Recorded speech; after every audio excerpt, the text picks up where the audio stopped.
Yo Rana, bienvenue à l'anatomie et la physiologie en 4-2.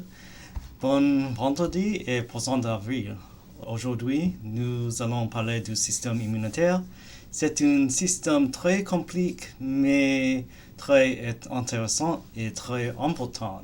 La dernière fois, nous avons parlé des sécrétions de barrières. Aujourd'hui, nous parlerons des cellules et des chimiques. Regardez-vous nos objectifs d'apprendre pour cette section. Yeah, so thank you. Yeah, April Fools, I know. It's like that scene in, like, I just wanted to do a harmless April Fool's joke, but yes, it's not like, I know my pronunciation is really bad. Like, actually, French is really easy to read, but pronouncing it and listening to it, it's really tough. It's like that scene in Toy Story 3, you know, when Buzz was speaking Spanish and they switched him back to English. Yeah, happy April Fool's Day, and in French they call it Poisson d'avril, which is April fish, or fish of April. So it's kind of interesting they don't say April Fools, they say April fish for some reason. There's probably some history behind that, but yeah. But yeah, actually French is really easy to, like, I'm far from fluent, and I was trying, like, a long time ago I did complete the Duolingo French tree, but that only gets you like maybe French 101 or half of that. But yeah, and then they had so many lessons. I'm like, oh god, I gotta finish that, but I don't have time. Anyway, so we're going to continue with the immune system today. So we're going to talk about innate defenses and other things as well, maybe get to immune surveillance. Now, before we start off today, let's do our first question of today. All right, true or false? Inflammation is an unhealthy response that should be suppressed whenever possible. Although that would be a life goal. Like, it would be so cool if I mean, that's like a bucket list goal, is like give a full lecture in another language. French would probably be the easiest, but I definitely gotta work on the accent. All right. Okay, the results, let's look at that. So most of you said false and a few of you said true. Now let's look at is inflammation bad? I mean, I don't think it's a bad rap, but actually inflammation is a part of a normal functioning immune system. So inflammation shouldn't be suppressed whenever possible, and we'll talk about why later on in this section. So here are our learning goals right here. And we're going to talk first we're going to save inflammation for the end of the lecture, but let's talk about other parts of our innate immune system. Now, what we're going to talk about this section is phagocytosis, and talk about these processes that are related as well. Now, what are phagocytes or phagocytes? So a phagocyte is, like, again, that root word cyte means a cell, so C-Y-T-E. But phage or phago comes from the Greek word for eat. So you might have seen this yogurt, and the Greek letter phi can be, like, romanized as either F or P. So it could be P-H-A-G-E, but they use a F for whatever reason. But again, this is literally what a phagocyte is. It's something that eats, a cell that eats. So what we have are many types of cells. So if a cell is able to ingest and envelop something in its cell membranes and bring it inside and then process it and digest all those, using a lot of enzymes to digest whatever it engulfed, that's a phagocyte. So it's a broad category. There's not just one category of cells that eat things such as debris, so it can eat, like, things like our pathogens, but it can also eat things that are left around in the cells, like debris or remnants of dead cells that have undergone apoptosis. And there are many types. The ones I want you to know for this class are neutrophils, macrophages, monocytes, and eosinophils. So they're all types of phagocytes. It's not just one type of phagocyte. If it's a cell that eats, it's a phagocyte. All right, so here's what the process is. So phagocytosis is the process that these cells use to engulf and eat whatever it's doing engulfing. So here's a microbe or other particle. Something could be pathogenic or just the remnants of a leftover cell. So what we see is that the plasma membrane of this phagocyte is enveloping it and starting to put it in a little bubble called a vesicle. So this is, or the specific term is a phagosome, but that's more if you're going into that immune, or studying these cells. Okay, so then there's these cell organelles, and throw back all the way to basic cell biology or chapter 3 in our book. And this is a lysosome. So a lysosome contains a lot of enzymes and chemicals that help to digest intracellular particles. So it's kind of like the stomach acid, or kind of like the stomach of your cell. So these lysosomes are going to fuse with the vesicle that contains whatever your cell wants to digest. And these are going to fuse, and all the enzymes and chemicals are going to help to break apart whatever was engulfed. In this case, it's a poor microbe that's being, or if it's a pathogenic microbe, then we don't care, but yeah. So it's digesting whatever was being engulfed, and whatever's left over, so it's going to digest it and neutralize that pathogen. Let's just say this is a pathogen. It neutralized the pathogen, and now it just has all this leftover material. And again, this is a bubble of membrane that surrounds the contents here. So your phagocyte can take whatever is undigested. Maybe it had nutrients, maybe it can transport it out of there. But whatever it doesn't digest, it can just eject to the external environment. So this is like a cell pooping. But again, it's like just waste materials. Okay, so one type of phagocyte is our monocytes. And monocytes are a type of leukocyte. And they can be developed and differentiate to become something called macrophages. And these monocytes and macrophages are types of phagocytes. And I like to think of it like mono as in monkey in Spanish or something. Like I like to think of a monkey as eating, and it's going around, swinging around the trees and eating whatever it can find. I like to think of these little monocytes like that. It's kind of swinging around and traveling and wandering through your tissues, trying to find out, scavenge things, and find to eat and neutralize things that like the pathogenic bacteria. But what I'm getting at here is that monocytes are very mobile. They're able to travel throughout your bloodstream and tissues, and they're able to help deal and neutralize it. So I like to think of like a hungry monkey security guard or a policeman going through, or police monkey, I should say, just going throughout and just going throughout your tissues and bloodstreams and neutralizing and eating whatever it finds that is suspicious. All right, so then what we have are macrophages, and macrophages are the mature form of monocytes. So what they are is, again, macro is another Greek word, so you kind of have to, or I mean, there might be exceptions, but in general, with anatomy, physiology, and medicine, you match Greek with Greek, you match Latin with Latin. So since phago is, or phage is a Greek word, so we're going to match macro with it. So macro is Greek meaning big or large. So these are also phagocytes as well. They're able to eat cellular debris and pathogens. So basically, what are macrophages? They are big eaters. So again, we have our eat root word. So I like to think of it like they're like little your immune system security defenses, and they're big eaters. So they're big, they're bulky, and what they also do is like just like security or the police. Like if they encounter a threat, they not only can deal with the threat, but they can also recruit buddies and ask for backup. So macrophages are kind of like that. They can engulf things, but sometimes they need help. So they might be able to recruit other immune cells to help them neutralize some sort of pathogen or some sort of something that requires inflammation. Yeah, so this is like their overall response. So just like how you send out alert, macrophages is like the alert signal for macrophages is inflammation. Now, free versus fixed macrophages. So again, free meaning that you have freedom to move around, and fixed sounds like it's set in place. And that's pretty much the difference between a free macrophage and fixed macrophage. So another analogy I like to use is like it's like security guards. Sometimes you have security guards that just sit at a desk and they just watch.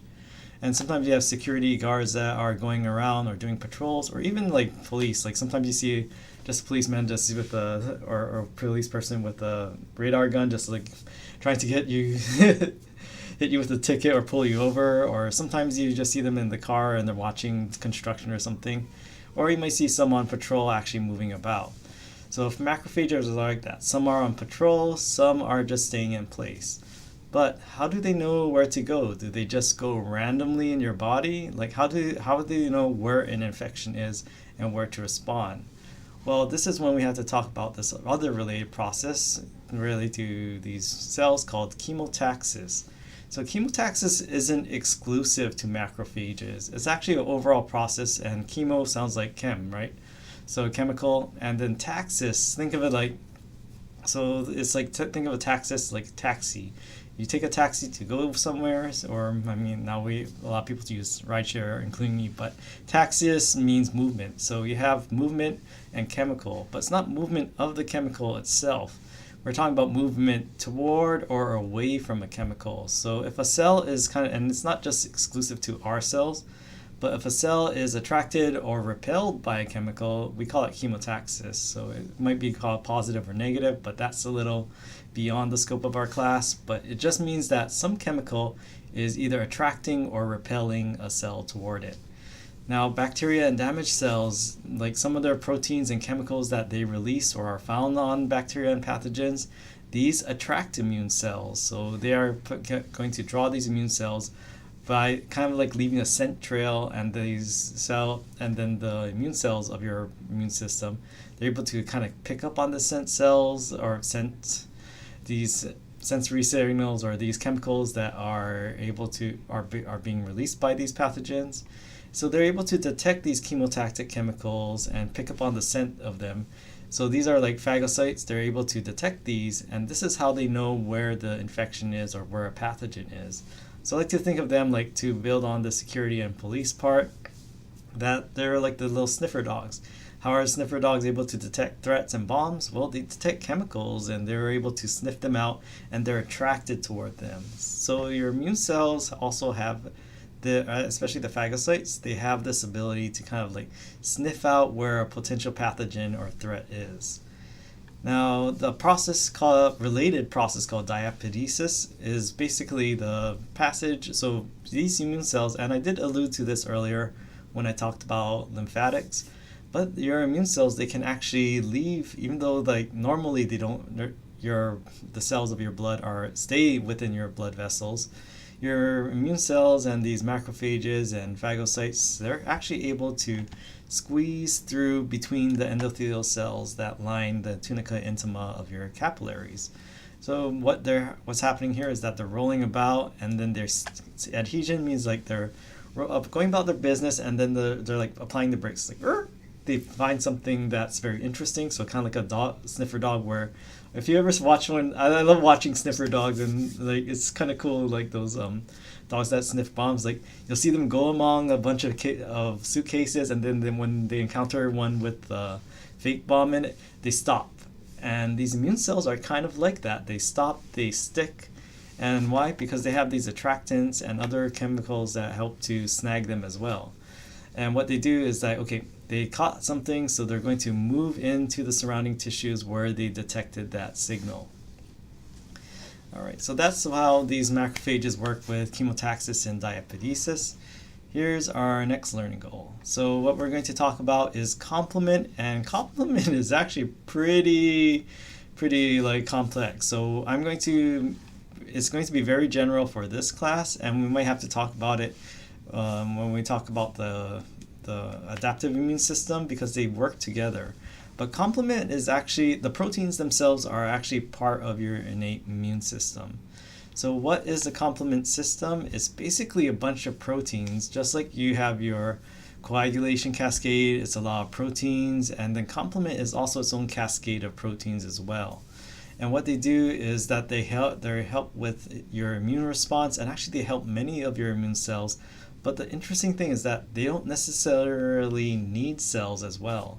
So complement proteins are produced by your liver, like about 90%-ish of them are produced by the liver. Other cells do, but the liver is the main one. So if you have some disease affecting your liver, it's also going to affect your innate immune system due to your liver producing the vast majority of your complement proteins. Actually, for clarification, I'll say complement proteins. Like it would be redundant to someone who knows physiology and medicine, but complement, that's another thing. It's not complement with an I, like giving something like, oh, you look great today. Yeah, no, that's not the same thing. Complement is spelled with E's. It's not spelled with any I's. So the complement is one of the many types of proteins you find in the plasma of your blood. And it's always circulating around. But the thing is that they are inactive when they're circulating if they're not needed. So they're kind of like an immune defense that's lying in wait. But just like you don't want clots randomly forming in your blood, you don't want complement randomly being activated in your bloodstream. So what does activate complement? Well, pathogenic chemicals and signals, they can activate complement proteins, and then the complement proteins react by helping your immune system to neutralize whatever pathogen or the cause of their activation. So this, what they can do is or what complement proteins can do is help immune cells such as macrophages.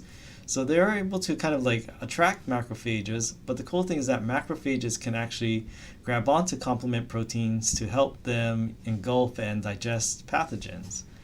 And they can also trigger other immune cells such as mast cells to release chemicals. So complement is not just about attaching to pathogens, but they can also activate other immune cells to do their jobs. But yeah, this is the other cool thing about complement. So complement does not need cells. These are proteins that when activated, they can actually attack pathogenic cells by themselves. Now, this picture, do I want you to memorize everything and learn and know everything on this? If you're taking microbiology, maybe you have to do this. If you're taking immunology, yeah, you have to do this. I'm calling my shots for this one because this is a microbiology class. I'm going to tell you like what the commonalities are. But especially this part right here, you should focus on this part. What we have are all these things that C1, C2, C3, everything to like C5 through 9. Those are different type of complement proteins. Just like how we have different numbered clotting factors, we have different numbered complement proteins. So I want you to know what every single one of those complement proteins does. That's beyond the scope of this class. But remember how I said these complement proteins are able to attack pathogens by themselves? Here's an example of that, the membrane attack complex. So these complement proteins, what they're doing is actually just integrating themselves into the plasma membrane of a pathogen like this bacterium, and they're poking little holes in the bacterium, and this bacterium with all these multiple holes in it, it's kind of like those defenses we talked about with the secretions and barriers. These cells are going to pop because you're poking a bunch of holes in them. And they also help with phagocytosis, and something called opsonization is like when you coat something. It's like what do you think or what's a good example? Like if you ever had those like ice cream cones, those drumsticks, and they take something chocolate and they roll it around in crushed nuts like peanuts. So opsonization is like the crushed peanuts. They're kind of sticking to the surface of something, and that makes it extra tasty to phagocytes. So phagocytes love the coating of complement, and they love to eat. So it helps them actually engulf and digest these microbes even more. They also help in inflammation. Now, with these different pathways, again, I'm going to leave that more for your advanced classes. So there are different pathways, and complement by itself is your body produces complement. Even if you're like living in a bubble and raised in like without any pathogens in your life, you're still going to have complement. So technically, it is innate, but the classical pathway is where things kind of blur because antibodies are part of the adaptive immune response.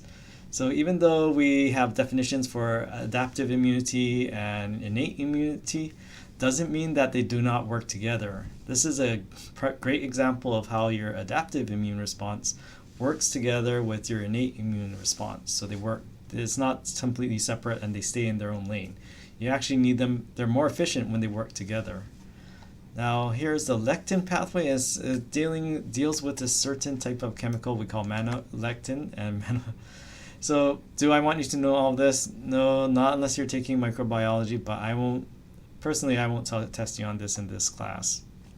And then there's the alternative pathway, and there's other ways to activate complement proteins.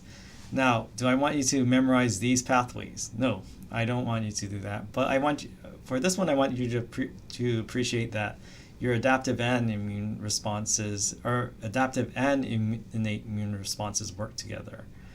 But what I want you to know is that what do they have in common? At the very end, when you activate them, you have that C3b. So it's kind of like these little red flags that tell your immune system, hey, something's going on, something's up. Let's mount an immune response to this. So all the three pathways eventually converge on C3b attachment. So just like when we're talking about the coagulation cascade, everything involves factor X being activated. This is where they all converge together in the complement system. You have C3b being attached to some sort of pathogen. Okay, next learning goal. So now we're going to talk about interferons, and again, this is one where it's a potential rabbit hole, but this class I choose my shots. So what is an interferon? Well, an interferon is basically some sort of secreted peptide that's being produced by cells. And what cells produce interferons? Well, what are the types of interferons?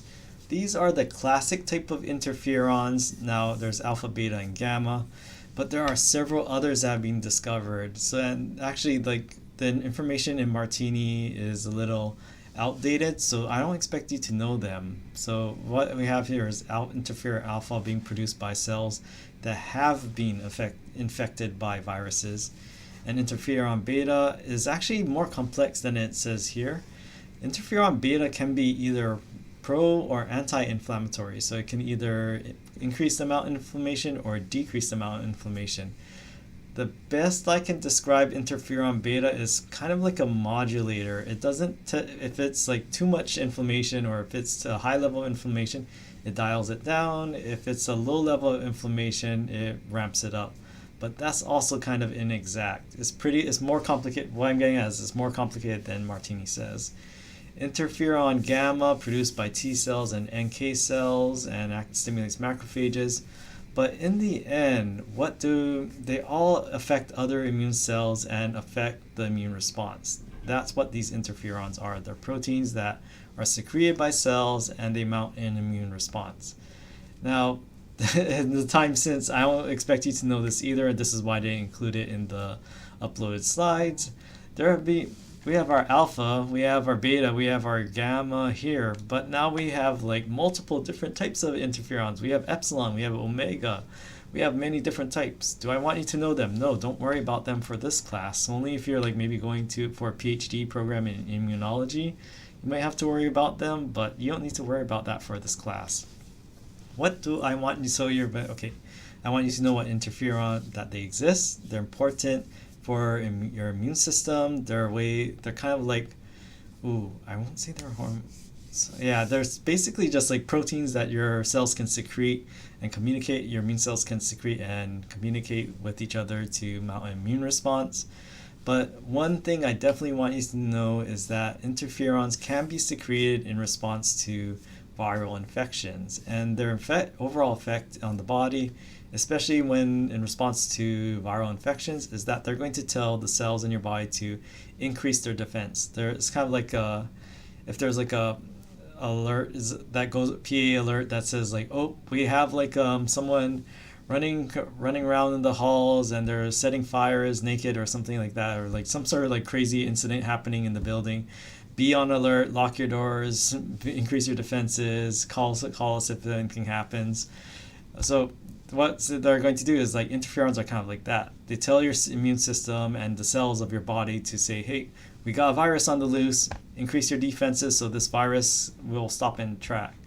So what they're going to do is increase DNA repair, because a lot of viruses actually affect the DNA inside your nuclei. So by increasing these DNA repair enzymes, some of your DNA repair enzymes are actually able to detect something that's abnormal and kick it out and cut it out of your genome and all your genes. So this is one way you can defend against viruses.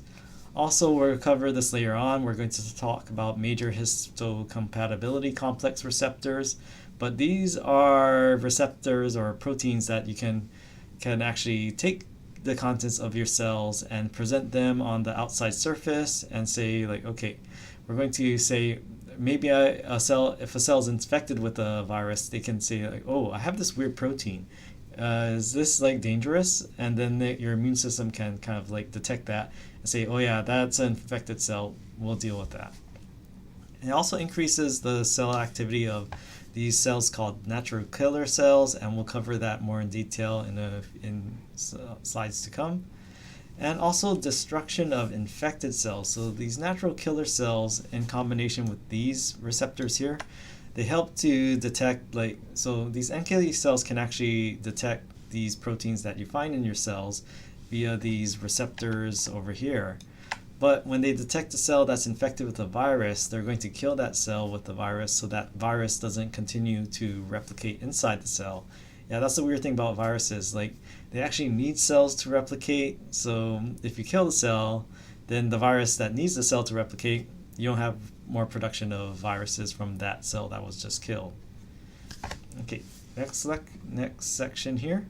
So now let's talk about inflammation. So again, inflammation is something like, I mean, it gets a bad rap because if you had inflammation, like say you sprain something or you have like an infection, yeah, inflammation is uncomfortable. It sucks having inflammation. It's painful, but why do we have it? So the cool thing about macrophages, neutrophils, and other types of immune cells, they release chemicals that are what we call pro-inflammatory, so they promote inflammation, and they cause a process called inflammation. Now, what's inflammation? It's overall global, well, you can have it in a local area, but in general, inflammation is an overall response of your immune system in which you have like that heat, that redness, that swelling, that pain that's associated with inflammation. But what's the overall purpose? Why do we have that immune response if it causes pain? Well, the overall thing is to repair or if it's an infection, you want to eliminate or not just infection, but it can also be irritants as well. Your body wants to get rid of that irritant or that infection if it is there, or if it's not an infection or irritant. It can also repair, like if you strain something, that's also going to cause inflammation as well. So an important part is not just dealing with the problem for inflammation, it's also repair of the tissue that was damaged by whatever that problem was. And then we have to talk about this saying right here, calor, dolor, rubor, and tumor. And don't worry, I won't start speaking in Latin. But this is Celsus, and he discovered it all the way back, like it's millennia ago, like over 2,000 years ago. They knew about inflammation, and this is Latin. It's around this era, so like 47 CE, has been described and written down the 4 classic signs of inflammation. So these are the 4 classic signs. Calor sounds like calorie, right? So calorie means heat. And then dolor is suffering and pain. So if you say something is dolorous, it's painful. And this is why inflammation is painful. And then rubor sounds like ruby, right? So same root word. Rubor means redness. And then tumor. So we're not talking about cancer, but what's something in common between cancer and inflammation? Well, actually, there's a lot in common. But in this case, in this context, tumor refers to a swelling. So that's what we have with this calor, dolor, rubor, tumor. And there's a 5th one that's being added, so loss of function, and this is added later. Celsus didn't know about this, but that's another thing associated with inflammation is a lack of function, or loss of function, so functional lesa. But the first 4 are the classic signs of inflammation. Now, we also will talk about mast cells.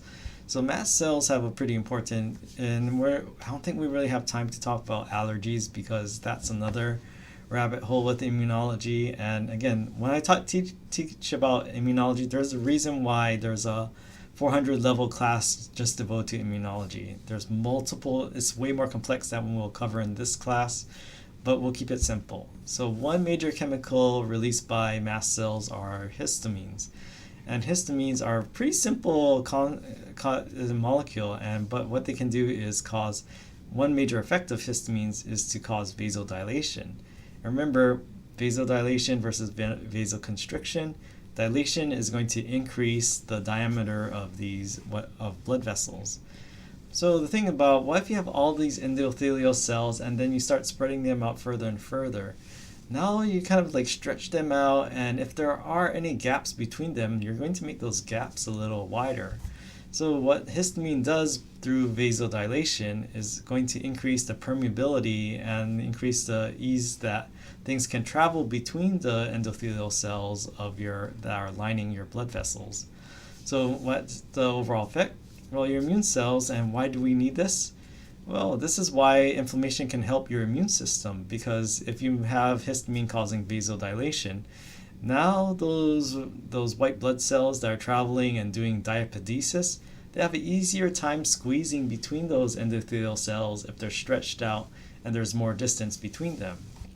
So this helps your immune cells, But the thing about stretching out and making things easier to pass between the endothelial cells of your blood vessels is that not only cells, but also fluids can leak from your blood vessels to the surrounding tissue.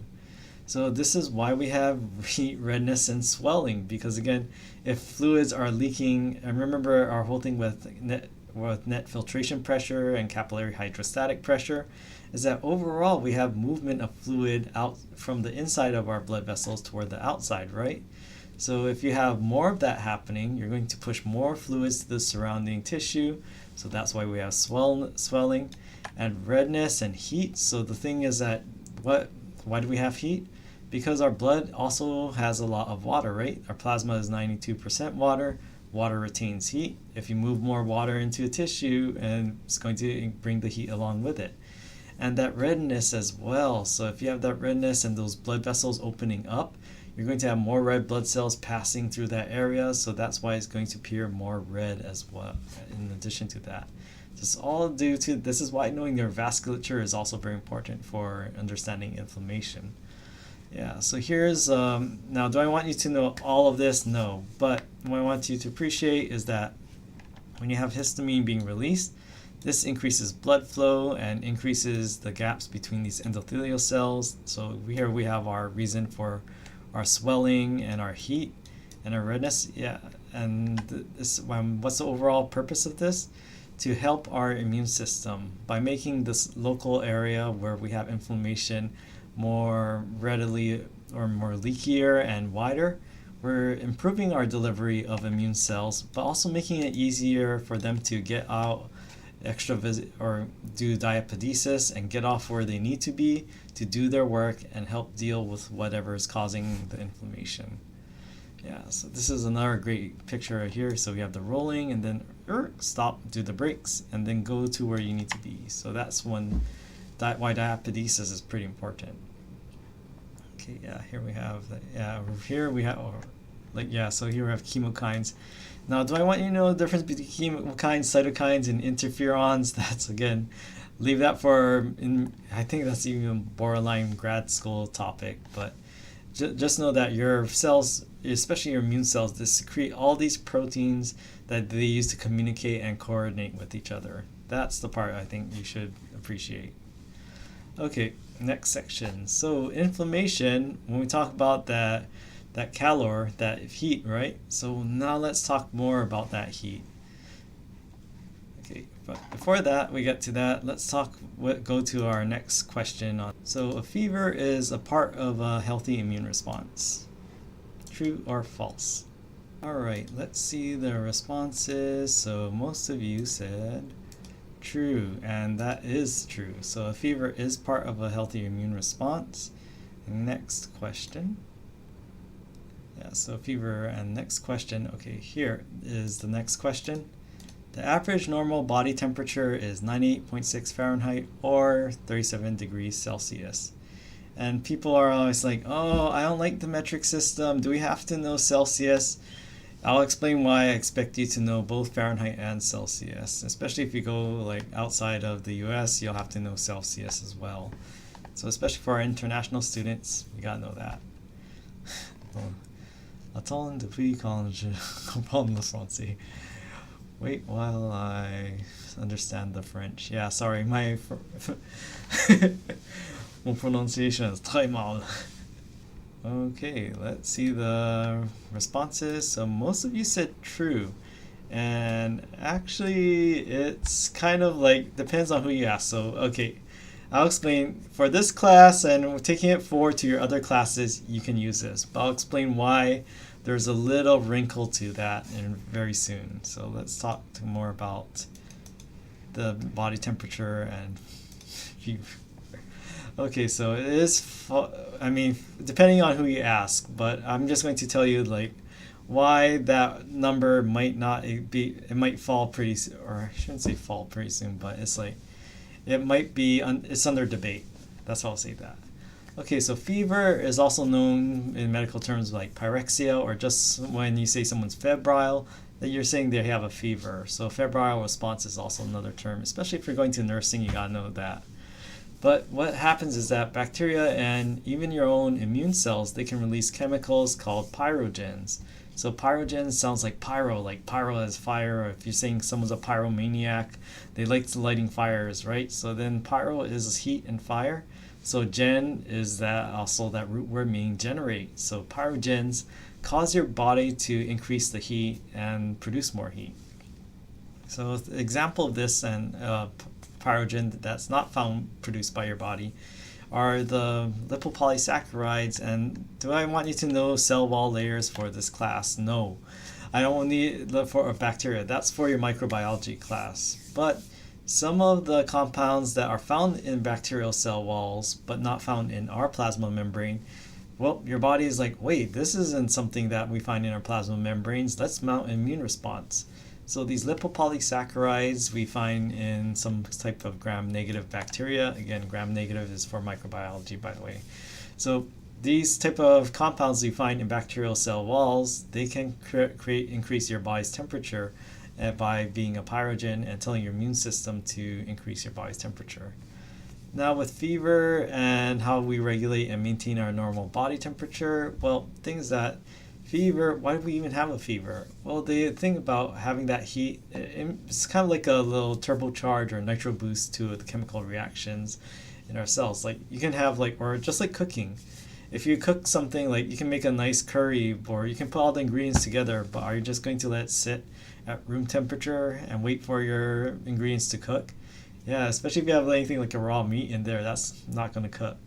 So fevers kind of speed up the chemical reactions that your immune cells need to produce the chemicals they need to mount their immune response. So they speed up their metabolism.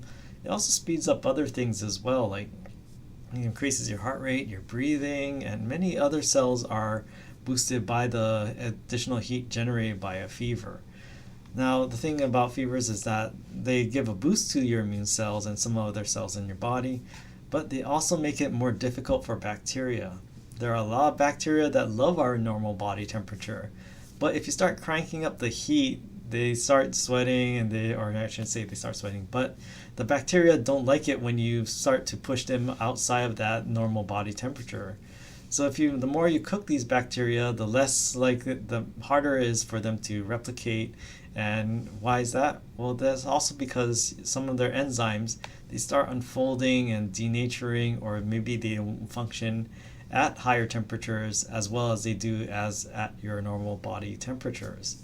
So fevers are meant to boost your own cells, but also make it more difficult for whatever pathogens are in your body.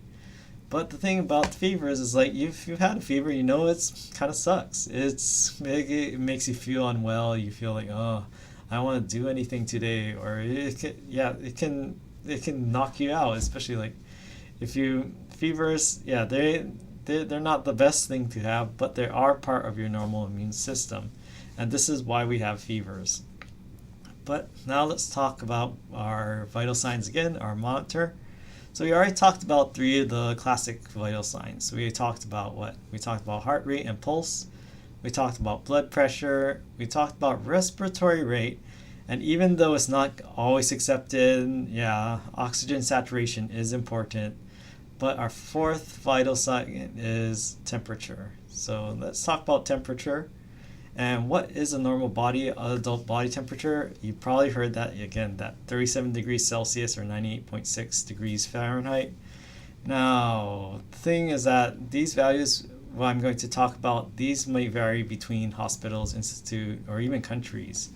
So hypothermia for this class, we're going to say hypothermia below normal body temperature is going to be below 35 degrees Celsius or 95 degrees Fahrenheit. Yay, we don't have decimals in Fahrenheit for once. And then fever will be a temperature, and this is why I want you to know Celsius, because Celsius is easier for this. You don't have to do decimals. So if you click it up, and again, this definition of fever may differ between hospitals. But for this class, let's just choose something to work with. Again, if you have another class or another hospital that has a different value, use their value. But for this class, we'll use this. Just bump it up 1 degree Celsius, and then we have our 100 degrees, 0.4 Fahrenheit. That's a fever. But just like how with hypertension, we have hypertension, and then we have a hypertensive crisis, there is an even more extra, more dangerous version of a fever, hyperpyrexia. And this is where, if you start reaching these temperatures, yeah, it's super inhospitable for bacteria, but you run the risk of damaging your own tissues and causing death in your own cells as well, because when you get your body temperature gets too high, you're going to start to denature your own proteins and enzymes and possibly kill your own cells and tissues. So this temperature, we're going to say it's above 40 degrees Celsius or 104 degrees Fahrenheit for this class. Again, if the other classes may use different body temperatures, but these are the set values we'll use for this class. Now, if you have enter that very high, and you might have taken these as well, so what if your fever is too high? What can you do? You might want to take an antipyretic. So these are things that are going to counterbalance pyrogens. So you probably already know one or several. The term might be new, but you probably have taken an antipyretic sometime in your life. So NSAIDs, non-steroidal anti-inflammatory drugs, it's an acronym. These are examples of antipyretics. They're not the only type, but they are example.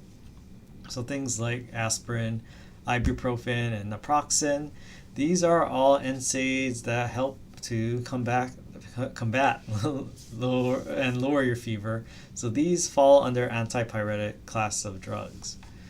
Now, the thing is that fever is part of our natural immune response. So it's like, okay, if we take these antipyretics, are we actually kind of like prolonging this and causing our infections or whatever's causing the fever to, like, are we delaying the response and drawing this out longer than it needs to be?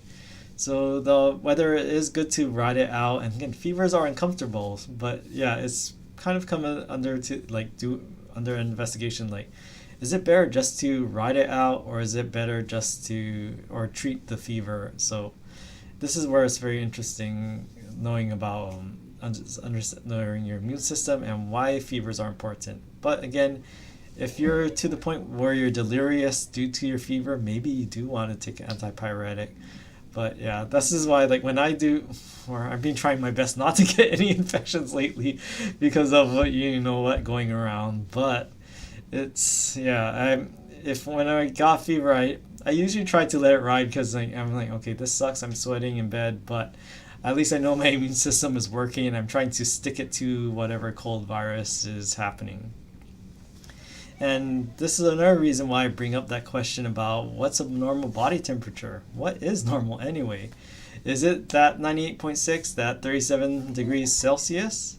Well, then we have new studies that say, like, okay, is that the normal body temperature? Like, actually, when I ever go to get a checkup, my body temperature is always in the 97 degree range. So I'm like, oh, and even my primary care physician was like, yeah, I think you just have a lower body temperature. But I was like, should I be worried? He was like, nah. He says actually a lot of people have like normal body, or normal for them is below 98 degrees Fahrenheit. But other things can affect your normal body temperature as well, like age. And generally, it's your body temperature is higher when you're younger, and the body temperature cools as you age. And then also use biological sex, like in terms of averages, it's higher in females than in males. And then in time of day, even in the same person, generally when you wake up, your body temperature is cooler, and then it gradually rises throughout the day. So about, 0.5 degrees Celsius or 0.9 degrees Fahrenheit? That's how much your body temperature, so it can change depending on the time you're measuring it. So if you're tracking your body temperature, you want to make sure that you're always measuring around the same time, because again, you can have a fluctuation. So this is the range we'll use for our class, because it's very strange, and this is why saying this is a normal body temperature, just this number. Well, our blood pressure has a range, our normal heart rate has a range, our normal respiratory rate has a range. Why doesn't our normal body temperature have a range? Or even our cutoffs for hypothermia versus fever and hyperpyrexia. That is everything between the hypothermia and fever, that is a range. So this is the range we'll use for our class, so 36 to 37.5 degrees Celsius. Again, if you absolutely say, I hate Celsius, I'm going to stick with Fahrenheit, have fun with the decimal points. This is why I want you to know the Celsius part, and why I prefer Celsius when talking about body temperatures, because it's like it deals with fewer decimals. So again, this is the normal range we'll use for this class. Again, normal ranges depend on institutions as well. Oh, someone said that their body temperature is always 99 degrees Fahrenheit and they think you have a fever.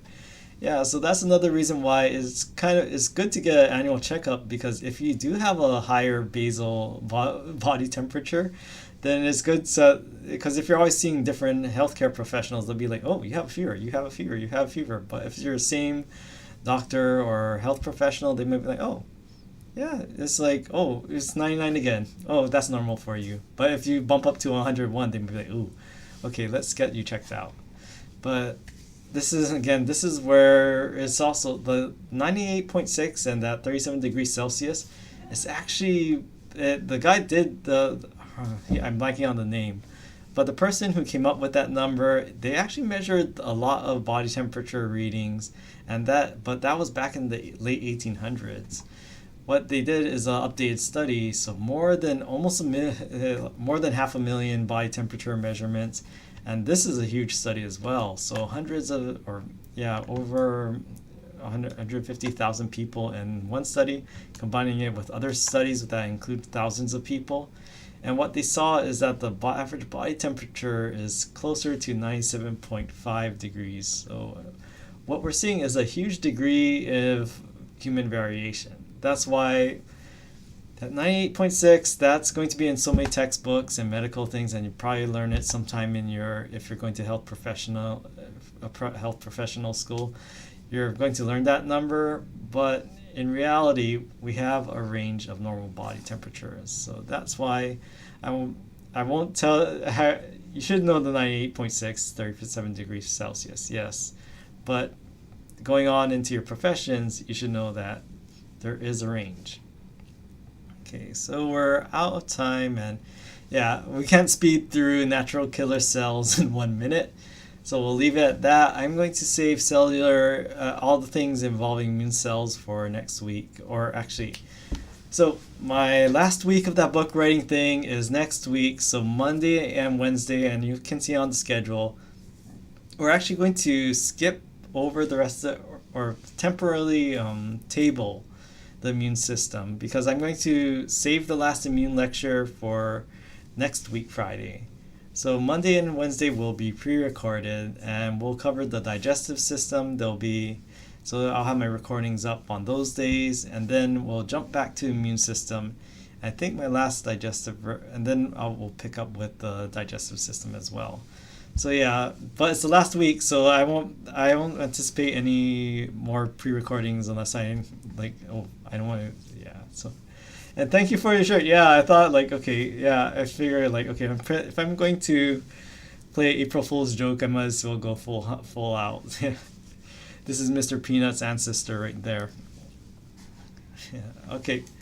All right. So until then, take care, stay healthy, and see you all next week, Friday. Right? Take care.